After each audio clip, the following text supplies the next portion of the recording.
Gaaf tokko ilma abbaa qabeenyaa tokko namoonni gowwaadha jaanii yaaduu turan. Sababni isaa immoo mucaan kun yeroo hedduu qarshii 10 fi dahaba yookaan warqii yeroo wal bira kaan yeroo hundaa kan inni keessaa filatu qarshii 10. Namoonni yeroo hedduu isatti qoosuudhaaf jecha guyyatti yoo xiqqaate yeroo 10 ol filannoo kana isaaf dhiyeessan. Innis yeroo mara qarshii 10 filata. Yeroo dheeraa booda abbaan mucaa kanaa dubbii ilma isaa tana dhaga. Manatti galee mucaa isaa ofitti yaame qarshii 10 fi dahaba fuuldura kaa'ee meeqa isaa filadhu jeen. Mucaanis warqii filatee fudhate. Abbaan isaa wanni inni alaa dhagee fi wanni inni ija isaatiin argee faallaa ta'uu kana argee hedduu ajaa'ibe. Waan namoonni alaa odeessan mucaa isaa kanatti hime. Mucaan isaa calma jee kilaasii isaa seenee sanduuqa maallaqa qabu tokko fidee abbaa isatti garsiise. Abbaa koo wanni namoonni siin jaan sun dhuguma. Osoon dahaba san filadhe dorgommiin sun guyyuma tokkotti dhaabbata ture. Garuu agartee qarshiin isaan guyyarraa naaf kennan sun dahaba akkasii san 5 ol ni bitaa jeen. Egaa na dhageessanii hordoftoota kiyya. Filannoo siif dhiyaatu hubannoodhaan filadhu. Goojjoo citaa arra siif kennamtuun sobamtee mana guddaa boru siif kennamu of hin dhoorgin.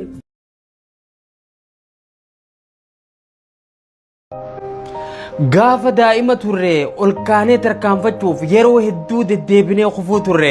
Namoonni garuu laalanii kufiinsa keenyatti kofluu turan. Yeroo kufnes kofalleetuma ammas kaanee tarkaanfachuuf yaalla ture. Garuu namoonni natti koflurraa tarkaanfii kiyyoon hin dhiise hoojee daa'imni dhaabe tokkolleen hin jiru. Akkasumatti nuuf milkaa'ee hedduun keenya ol kaanee tarkaanfachuun nuuf milkaa'ee jira. Arrallee gaafa jireenya kee jijjiiruuf yaaltu waan hedduu tokkootu lafaa ol kaatee tarkaanfachuudhaaf gufuu sitti ta'uu mala. Wanni darbee si kuffisu kallattii hedduudhaan jiraachuu danda'a. Obboleessa kiyya obboleettii tiyya arrallee akkuma gaafa daa'imummaa sanitti yoo abdii kutuu baatte yoo bakka itti kufte deebitee ka'uu dandeesse. Yeroo namoonni sitti koflan yoo deebitee waliin kofalte injifachuun kee gonkumaa hin hafu. Hanguma fedhe ulfaataa ta'ullee obboleessoo bakka yaadde san gahuudhaaf ejjennoo jabduu si barbaachisa. Milkaa'ina qofarratti xiyyeeffachuu osoo hin taane kaayyoo keetti irrattis cichi.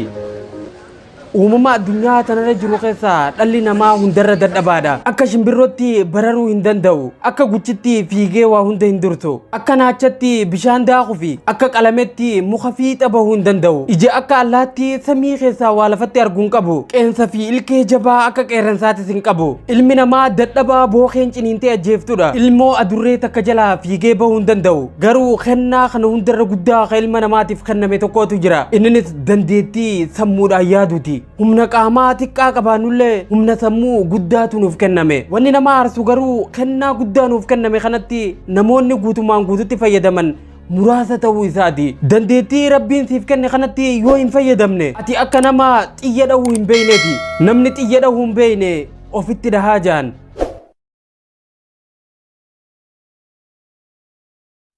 Shaamaa kuma hedduun shaamaa tokkicharraa ibidda argatanii ifuu danda'an. Umriin shaamaa tokkicha sanii waan isaan ibseefi miti kan gabaabbatu. Yoo isaaniif ibidda qabsiisuu baates baquun isaa hin hafu. Waan isaaniif qabsiiseefis ifni isaa gonkumaa hin hir'atu. Atilleen gammachuu ta'e waan namoota